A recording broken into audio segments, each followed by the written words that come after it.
I saw cocaine quite early on in my career.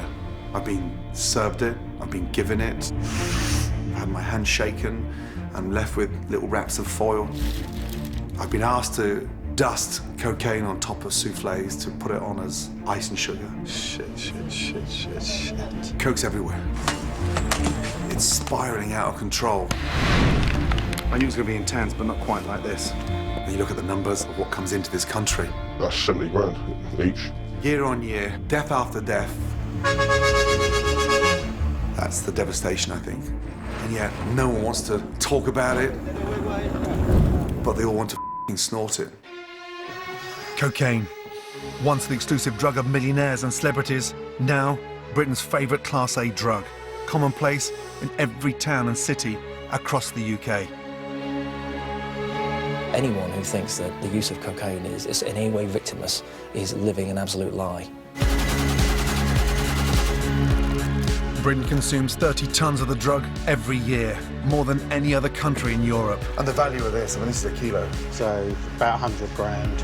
But behind cocaine's glamorous image lies the criminality, cruelty and death toll of the illegal drugs trade. We see extraordinary levels of violence, gang crime, shootings and stabbings, all of which are linked to the cocaine trade.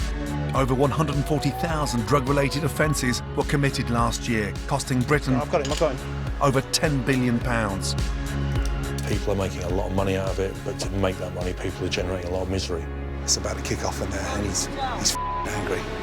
I'm joining forces with police and military here and abroad who are battling to stop this drug. It's a journey which will take me from testing the bathrooms of my own restaurants, Staff toilets. It is everywhere.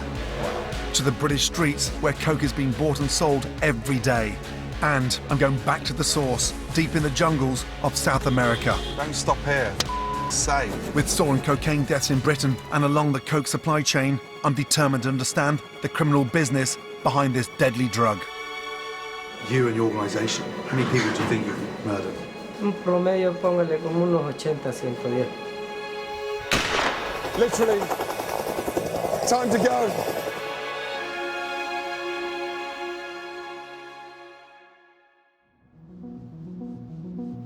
Cocaine-related deaths are reaching epidemic proportions. One burrata, main course, one brie, 3 chop, 1 allergy juice. Morning. We good? Is that cold enough? I'd never touched a line of cocaine in my life. I was anti-drugs from a very early age, having to watch my brother his life up. It's gone from coke to heroin. And so I just worked my ass to get out of the shit mess that I grew up with. I went to a dealer's house once and I had to take my little brother into this shithole of a flat for a fix to get him to my father's funeral. That was grim. And that was the big shock for me to see how far he had gone. Ask any chef or waiter. Cocaine use has long been the industry's dirty little secret. But for me, the issue is very personal. In 2003, David Dempsey, one of my best mates and head chef of my flagship restaurant, died as a direct result of taking cocaine. I lost a good chef, an amazing chef. We had 2 kids, Megan and Jack. I never thought in my wildest dreams that David, my head chef, was on cocaine. We had dinner that night. He died. He just seemed agitated. He was, constantly restless. Kept on disappearing to the toilet, every 20 minutes.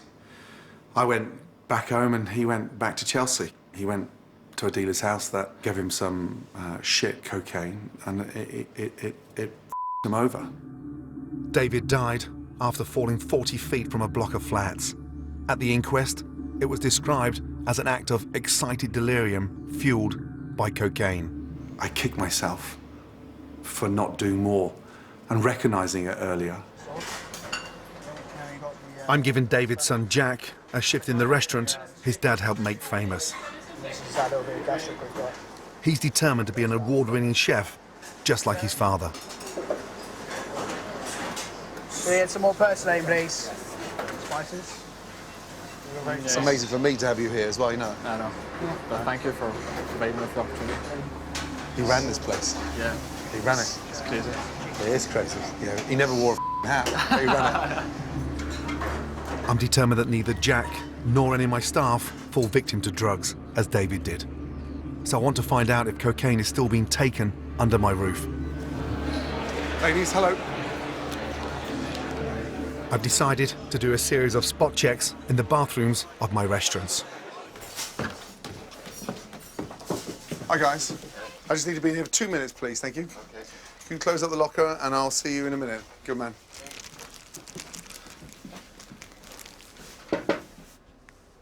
Oh, how are you? Good, chef. Good man. Wash your hands. Finish the business. I was. You on a break? No, chef. Just using the loo. Right. You don't flush it?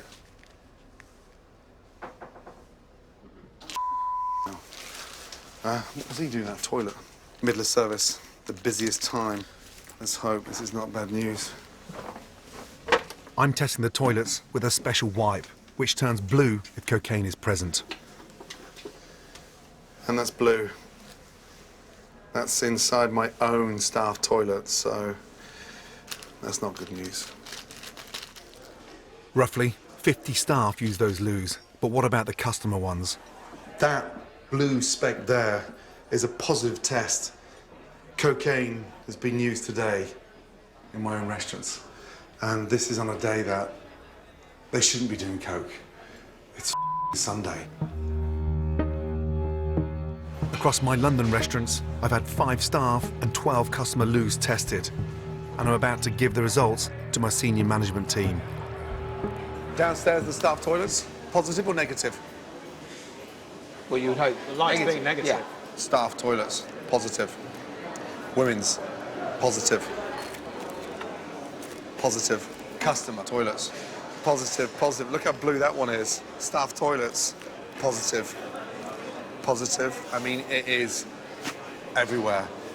Look at the colour of that. That's the shocking one. Yeah. That looks like it's been doused in cocaine. Is that blue? Yeah. It's like a J-cloth, is that blue? I knew it was in somewhere, but I didn't know it was in this big. I'm shocked by that, I have to say. It's a wake-up call. Right now, I'm obviously concerned about the staff. Why are we ignoring it? Why are we turning a blind eye? And, you know, those samples, those swabs, I mean, some of them are bright blue, and that's in my own business.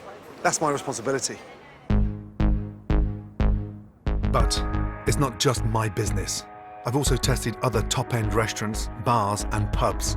I'm genuinely shocked by how many have tested positive. More alarming still, it seems that many Brits are even using coke on our roads. But with hundreds of serious accidents every year linked to drug driving, police across the country are beginning to crack down.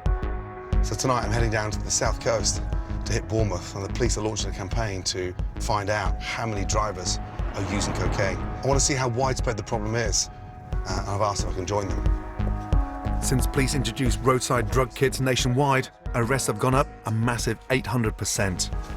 We've had a road death already this week where one of the people involved tested positive for cocaine. We've got marked, unmarked cars out. You've been issued with drug wipes. If someone is suspected of being under the influence of drink or drugs, you have a power to take that test.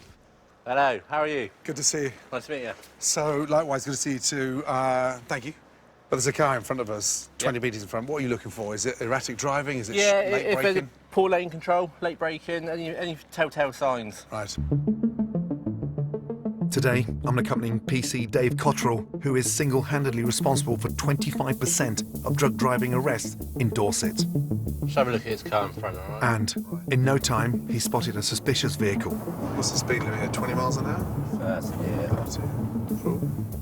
Kid in the back, eh? Kid in the back, yeah. He's in a rush.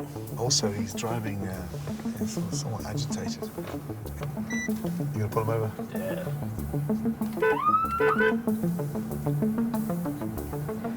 I wasn't sure. Is it your car, is it? No, it's my landlady's. Are you insured? Fuck me, you look like Gordon Ramsay. Are you? Yeah. Shut up. Are you insured and everything? No. You're not insured? No. Have you got a driving licence?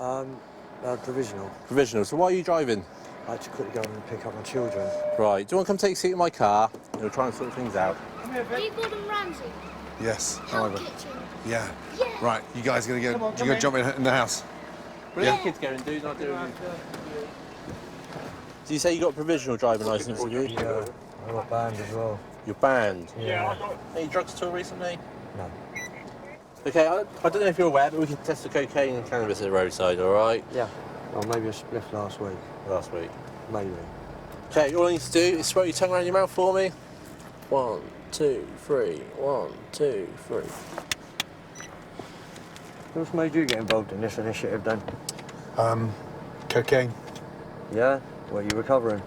No. No. What, you trying to get some? No. What then? Just lost a dear friend on it. Oh, sorry, man. Was that your son in the car? Both of them. Both. Don't, I know, mate. Right, chat, there's no in time. You're under arrest, all right? Jump out for me.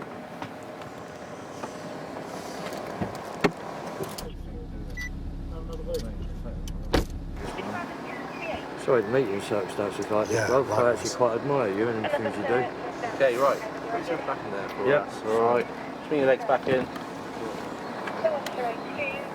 Obviously, we know that he's disqualified from driving. He's admitted no insurance, as you can see here on the drug test.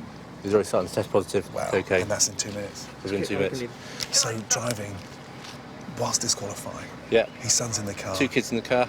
And tested for cocaine. Yep. We tested cocaine and cannabis at the roadside. Yeah. Testing positive. Yeah? I'm on my fucking life, I'm telling you now, Chris, we're going to have it in here, bruv, yeah? we're not going to have it in here, are we? Fucking want to bet me, Okay. son? So, Do you want to bet me? Listen to me. Do you want to fucking bet me? Be calm with me, all right? Otherwise, it's going to get very messy, isn't It'll it? get messy for you too, son, not just me. Yeah, it's about to kick off in there, and he's fucking angry. I'm going to jail. I'm going to prison. Yeah, sorry.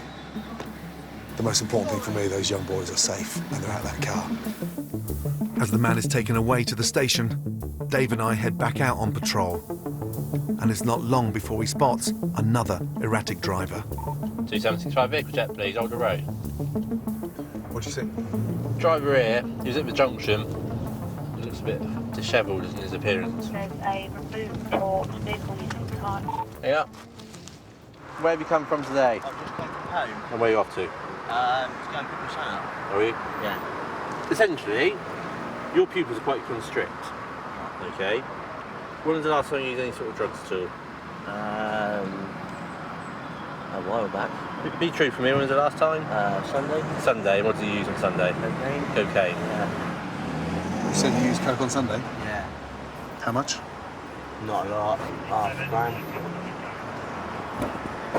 Did you drive after that? No. So, just poke your tongue out for me. We go 1, 2, 3. Why did you use cocaine? Why? Confidence. I've had problems in the past, relationship breakdowns, stuff like that. And you know, it just gives me a buzz, really. I enjoy the buzz. Matthew, I'll be true with you. Yeah. At the time, you're already starting to test positive for cocaine. Yeah. One of these drug wipe kits, all right? Yeah. Well, if I make a quick phone call. Not at the moment, do we can sort that out in a minute, all right? Son up on Yeah. How old's your son? 6. 6. So you're on your way to go pick him up, are you? Oh, Matthew, that means if you picked up your son, he's in the car. I honestly didn't know it'd still be in my system, to be honest with you. Matthew, at this moment in time, you're under arrest. So I do have to caution you, if you do have to say anything. There may have offence to mention. One question, some of which you later rely on court. Anything you do say, may be evidence. Matthew, get help, please. Yeah. Okay. Follow me this way. Ultimately, Matthew didn't have enough coke in his system to prosecute. But in just over 3 hours in Bournemouth on a random Thursday afternoon, I've witnessed 2 men nicked for drug driving, both of them on the school run. I'm shocked and nervous, the fact that it's that prevalent. It is everywhere, broad daylight. I think it's the tip of the iceberg because it's clearly going on a lot more than we know.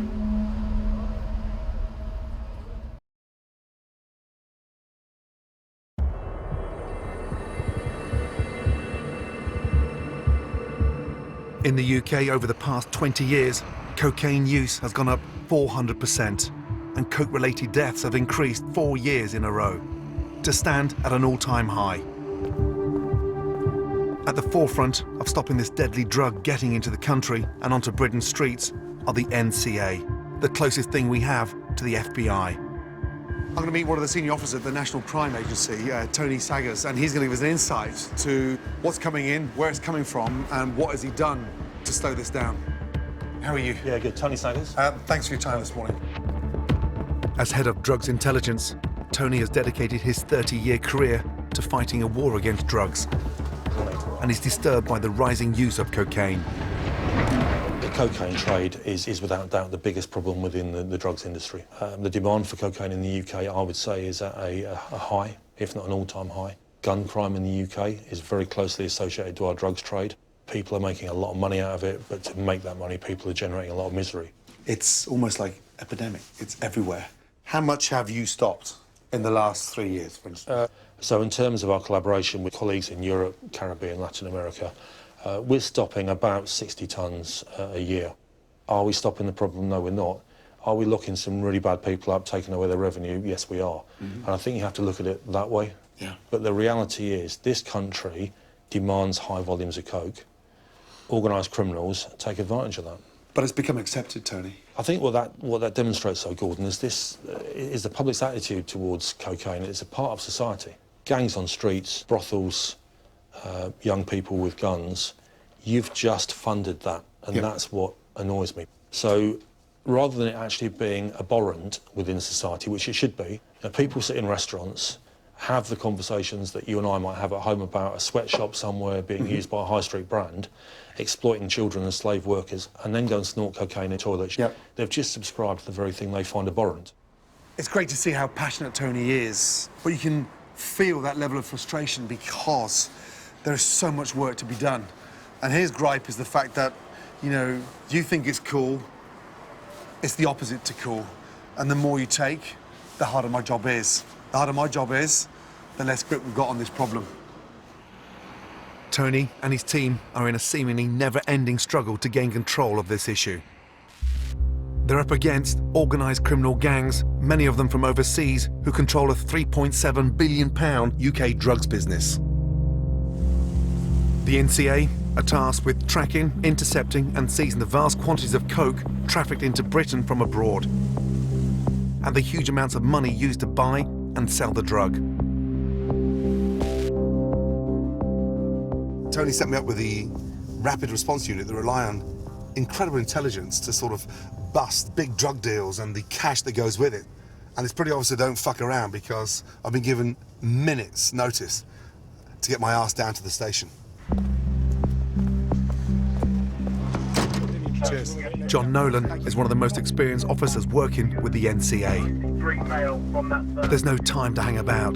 John and his team must act immediately. They have intelligence of a drug deal. IC4 man wearing a grey jacket, grey jeans, blue shirt.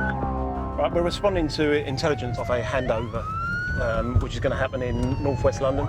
And it's going to be a handover of drugs or cash? We don't know what the commodity is. Often we don't know what it is until we stop them. The drugs and the cash can look very similar. They can be packaged in the same way. They can be cellophane wrapped. Right. The handovers can effectively be very quick. John's covert team have seen a suspicious man leave an address they had under surveillance. Units, move up, move up, move up. It's vital they arrest him before a handover of drugs or cash takes place. Here he is here. This trapper's got him on the left. See this bloke here? There's the bag. There's the bag. Right, do you guys want to get out?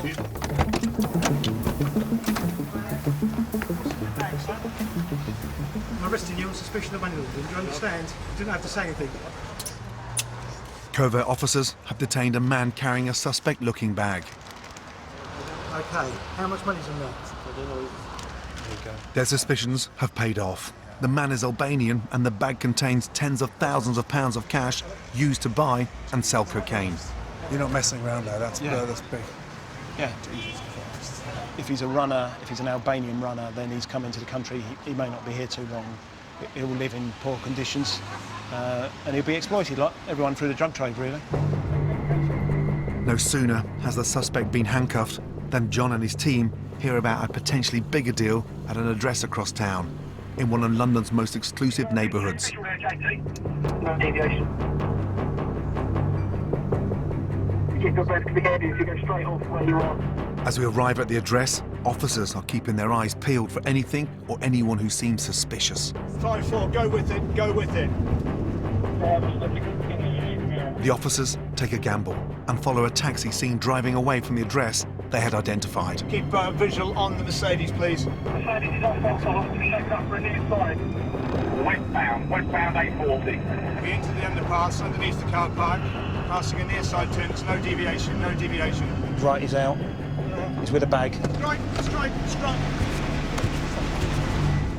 The team quickly arrests the passenger of the taxi after he attempts to flee the scene. I've got him, I've got him. Have you got anything else on you should have? Yeah, because I'm going to search you. Yeah, I'm going to make sure you haven't got any weapons or anything like that. You can search. I have just my phone. Okay. It's extraordinary. Another massive bundle of cash. Yeah. I mean, that's two within 60 minutes. We probably clean up about 120, 130,000 pounds in the space of 2 arrests. Shit. He's Albanian. He's using a cab driver. Yes. Something spooked the person inside, and he was just told to drive on. Yes. Yeah. And you had no idea he had the cash. No idea. No idea. So, and sometimes actually you have to make your own luck. Yeah. Went with it, and fingers crossed it's the right vehicle. We're talking about £1 million a week just on your watch alone, if every afternoon is prolific as this. Absolutely correct. Yeah, absolutely. It's all. He's here to make money. This arrested man is merely a foot soldier. However, the team tell me Albanian crime gangs currently dominate the UK cocaine trade because of their willingness to use extreme violence. We're dealing with hundreds of thousands of pounds of cash just being delivered in party bags. Cocaine coming in, money going out to Albania, and it's rife.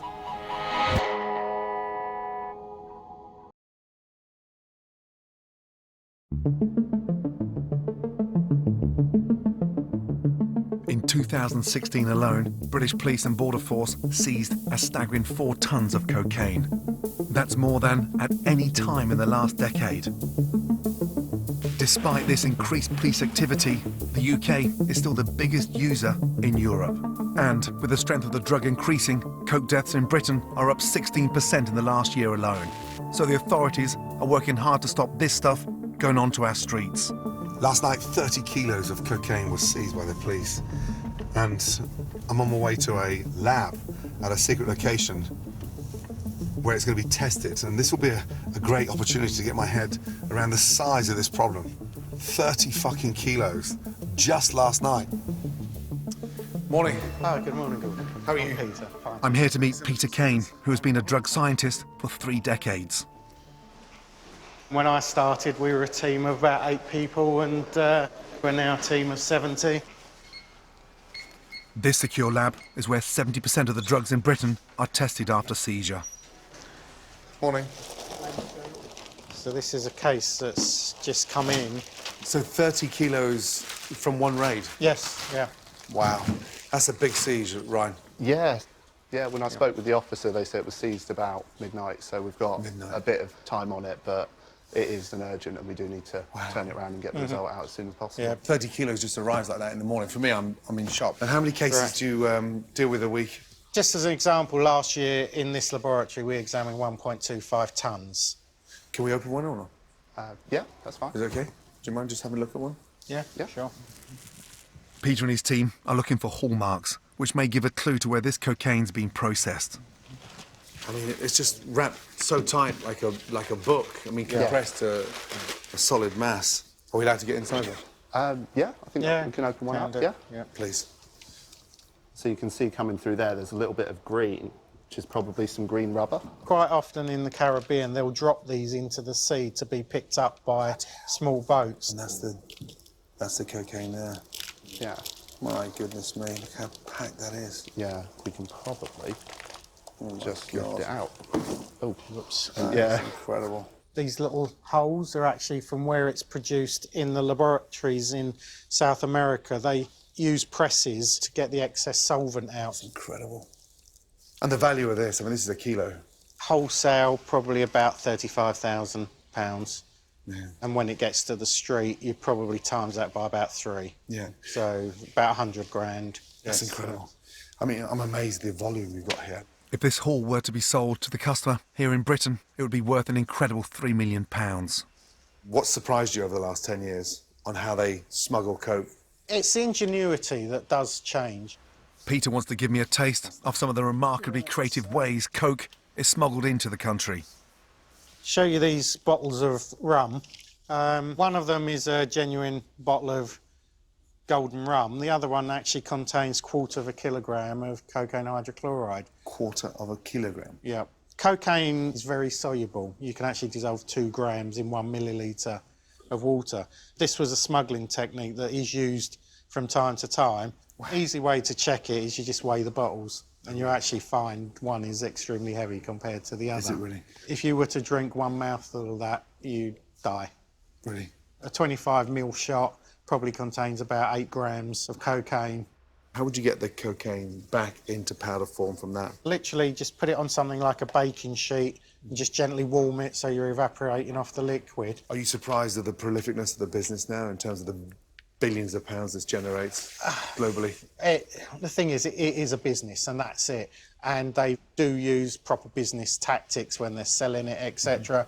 I want to get all this coke off my hands now. Yeah. Because the next time I go to an airport, I'm going to shit myself. To be in there, that up close and personal, all that coke, it's scary. For him, it's normal. You know, he sees bags of that stuff on a weekly basis and millions of pounds tested per year. But for me, you know, I'm lost for words.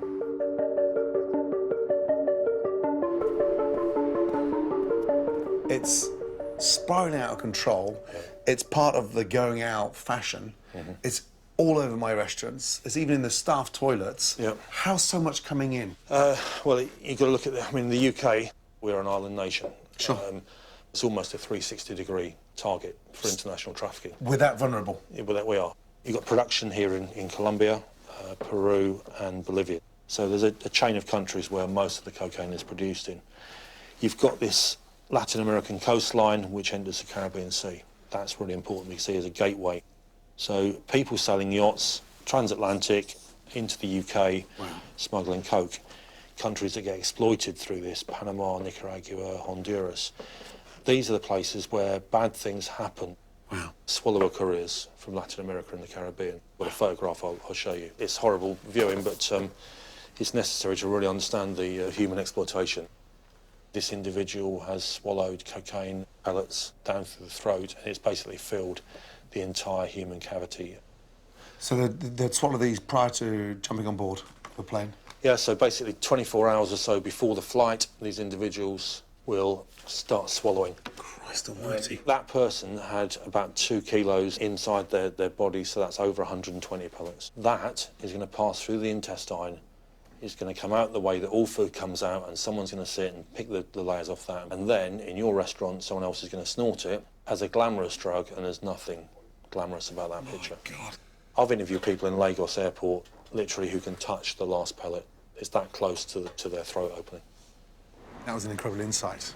I think the big shock for me is how exposed we are as a country and the amount of avenues that these smugglers and dealers and cartels are using to bring cocaine into the country. It's coming in from everywhere. That's the problem. With so many smuggling routes and techniques, it's no wonder cocaine is flooding our towns and cities. 80% of the coke that ends up on Britain's streets comes from just one country, and the amount they are producing has surged dramatically, rising to levels unseen for 20 years. So I'm heading to the source, Colombia, the biggest producer of cocaine anywhere in the world. But what I'm desperate to understand is, what is Colombia trying to do to bring a halt to this multi-billion-pound industry?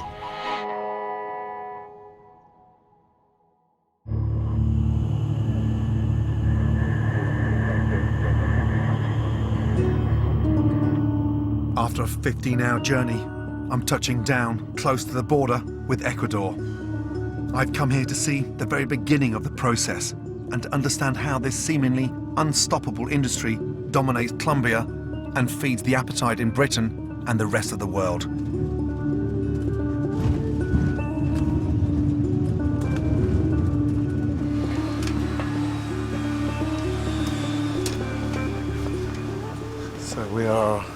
right at one of the most southern tips of Colombia. This is on the tip of the Amazon jungle, so, man, we are remote. First time in South America for me. We're in the arse end of nowhere, Villa Gazon. Colombia has now regained its crown and its status as the #1 producer of cocaine anywhere in the world. Year on year, over the last 2 years, it's gone up 40%. That's now responsible for close to producing over 650 tons of cocaine. That's a £40 billion industry just from this country.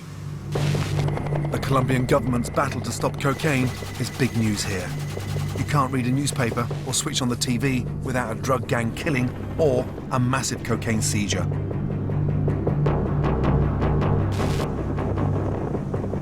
To understand the war on drugs properly, I have to come to the heartbeat of where it starts and to see how this shit's produced. I'm beginning by heading deep into the jungle to meet someone who risks everything to produce cocaine. Any professional chef worth his salt goes to the source, so I want to know what goes into this drug. I'm attempting to reach one of the small-scale farmers who grows, processes, and cooks the coca plant, which is then turned into coke. I'm on my way into the jungle to meet this farmer, stroke chef. Now, this guy is basically harvesting the coca plant, but in hiding. And we are going in. I mean, we are in the depth, in the middle of nowhere. It's slightly edgy because last night, first thing this morning, you can hear the local military police helicopters scouting the area. So this is a high risk for this farmer. For me, why would you put yourself at risk? Why would you put yourself out there with your family at risk? Because getting caught here, the consequences are massive. Now, this farmer stroke chef is one individual of 1 million workforce that are now behind the cocaine industry in Colombia. 1 million people are now producing or involved in cocaine in a country that has 50 million people. I mean, it's just pretty extraordinary. What is this fucking thing coming here?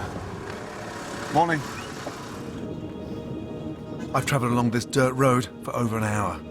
Just reaching the village is an ordeal. So this is a river crossing. The bridge is broke. I'm just going to go down and see if we can get across. That's fine. That's not too bad. So the bridge is fucked. There's no way of going over that bridge there, because that's not going to take... That won't even take my weight, let alone the car. Oh, shit. Shit. Thank God for that.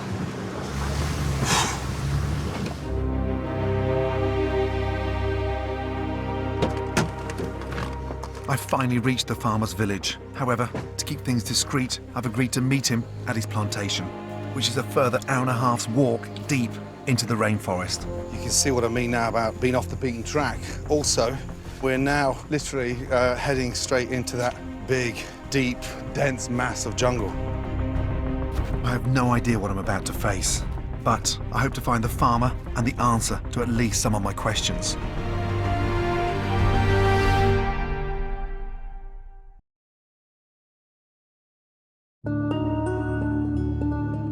I've now journeyed for 3 hours into the remote Colombian rainforest. I'm here to meet a farmer who is one of 1 million people in the country who work in the cocaine industry. He takes huge risks to both grow the coca plant and extract the drug from the leaf. This is seriously hard-going terrain. But at last I've found what I'm looking for. This is it. Fuck me. I mean, it's somewhat spread out, but this is it. Finally. This is the coca leaf. This is the start of the process of making cocaine. Now, you can eat these leaves. You know, tribes were using this for altitude sickness. Who would have thought such a soft, smooth leaf can turn into something so powerful? Hola, Jose. Buenos días. Gracias. Good to see you. Bien, bien. Coca leaves contain less than 1% cocaine, so the farmer has to pick around 500 kilos of the plant to make just 1 kilo of the drug. Jose, are you ever worried that you're going to get raided? Claro, nosotros tenemos que estar esto con mucho miedo porque las autoridades persiguen mucho esto por lo ilícito. Yo soy padre de 4 hijos. And do you not worry because you have such a young family? What would the family do if you were to get busted? Pues yo le temo, ¿no? Porque para mí es muy difícil dejar mis hijos abandonados, ¿no? Pero... Like Jose, I have 4 children. I can imagine the responsibility to provide for them weighs heavily upon him. Pues si no tenemos otras oportunidades aquí en Colombia, porque para uno pegarse de otra cosa, porque estas son tierras muy buenas para la agricultura, el plátano, el maíz, la yuca, pero entonces nosotros para cultivar ese producto, para sacarlo al pueblo a venderlo, son muy costosos los pasajes. Como ustedes se dan cuenta de las carreteras, que no tenemos puentes, las carreteras son muy malas, es muy duro para sostenernos de la agricultura. Do you have any idea outside of this jungle of the devastation of what this is causing? No, yo no tengo conocimiento porque yo solamente la cultivo, la proceso, saco la droga, la vendo. The government have given up on the locals. They've made it more difficult for them to survive. You can't harvest fruit. There's nowhere near enough money to keep that family alive. So the guy's got an alternative. That's not an excuse. He's just talking from the heart in a way that this is it. He needs to get this done to get his kids through school, to get the fuck out of there. The devastation of being caught and what happened to the family would be awful. They'd be kicked out of the house, kicked out of the village, and sadly, the whole family would be ripped apart. You've got this humble farmer. He's got no idea of the war, the violence, the killings, and then, you know, the power of cocaine. He's got no idea. In order to earn his $40 a week, or roughly £30, Jose has to produce cocaine paste, which he sells to the drug cartels. His lab, where it's produced, is another 45 minutes walk, hidden deep in the undergrowth. If it's busted, he faces a 20-year jail term. I mean, there's no wonder these little labs don't get busted because we are going even deeper than I could ever imagined. This is more remote than I've ever been. The lab, finally. Jesus Christ. No wonder you can't fucking find this place. Now I've reached the lab, I'm about to find out just what goes into making this destructive drug. Bloody hell. What a fucking journey. Jose must extract the cocaine from the plant. A complicated process which involves many chemicals. First, he adds cement to the chopped up coca leaves. He's measuring out to the cup. Cement powder. I mean, this takes squashing grapes for me to a whole new fucking level. Almost like finishing a fucking souffle with fresh icing powder. Wow. 12:24. After Jose finishes mixing in the cement, the next delightful ingredient is added. Sulfuric acid, dissolved in water. My eyes are burning. ¿Ah? My eyes are burning. Lo hace llorosear. When you see the bright white of that finished product, everyone thinks it looks classy, sophisticated, then they boast and show off to their mates. The arrogance of taking it. I just love to bring them here right now and show them the shit that goes on. I'm appalled at what goes into it. I mean, the cement was hard enough, but the sulfuric acid. This mixture is put into a barrel and doused in gasoline. This is then left to marinate to draw the cocaine from the leaf. It's like something out of fucking Harry Potter. Does he know who Harry Potter is? ¿Tú sabes quién es Harry Potter? No. No. Thank fuck for that. The fumes and the smell coming off that is extraordinary. Muy bueno usted para el raspe. Nos rindió harto. He sounds happy. Is he high? Jose needs to separate the cocaine from the gasoline, using the next shocking addition to the mixture, battery acid. 200 centímetros de ácido. You okay? That battery acid has helped separate the cocaine liquid from the gasoline. So basically the density is like all in water. On top is the gasoline, and underneath 10% of that water is the cocaine water, pure cocaine water, which is going to siphon out from the bottom now. This hose goes all the way down the bottom there.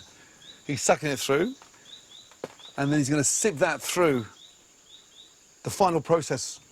Mira, aquí estoy sacando el agua de ácido. See, so that's the clear, pure cocaine water at the bottom of this barrel.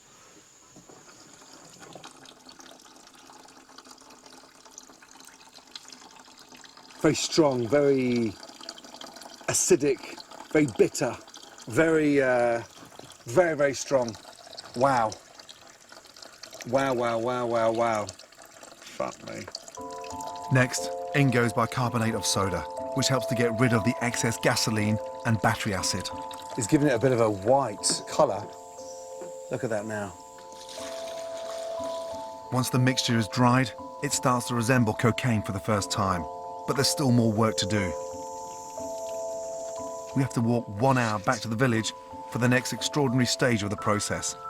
And certainly the most risky for him.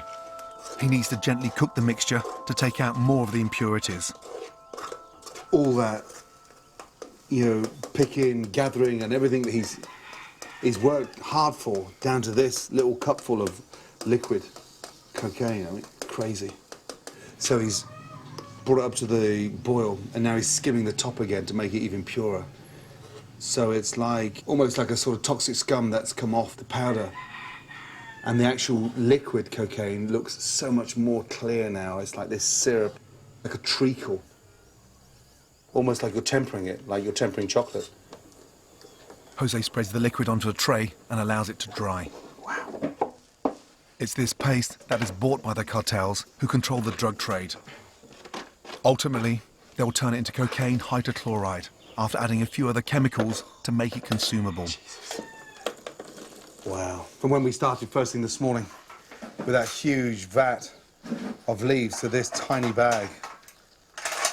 That's incredible. Jose will receive about £30 a week. This bag of paste will be worth roughly £5,000 on the streets of Britain. I've cooked some serious shit in my life and been to some extraordinary places, but nothing quite on this level. That guy is living on a knife edge. But the sad news is, if he's caught with that bag of paste at the end, that's 20 years banged up. 20 fucking years for that. The guy earns $150 a month. The saddest news today was the fact that the government are giving up on them. They're not repairing bridges, they're not giving them any sort of funding, and so these guys have got no option but, to work their arse off locally and produce that cocaine paste to stay alive. That's the sad news. Jose is just one farmer struggling to make a living for his family. Most of the industry is controlled by the cartels. They are powerful criminal gangs causing misery and death and responsible for bringing this drug to the UK.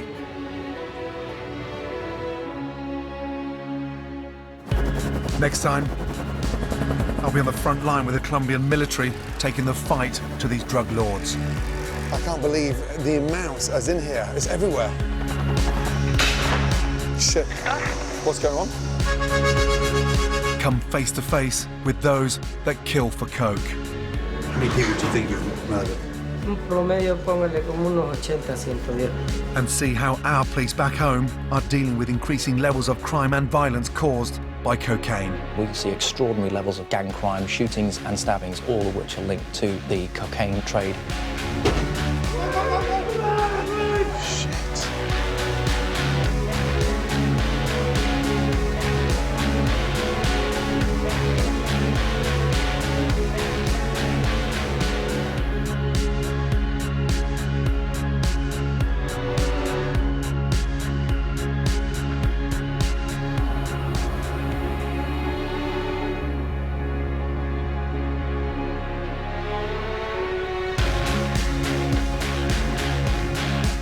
If you've been affected by the issues in this programme, visit itv.com/advice for details of organisations that may be able to provide support and advice.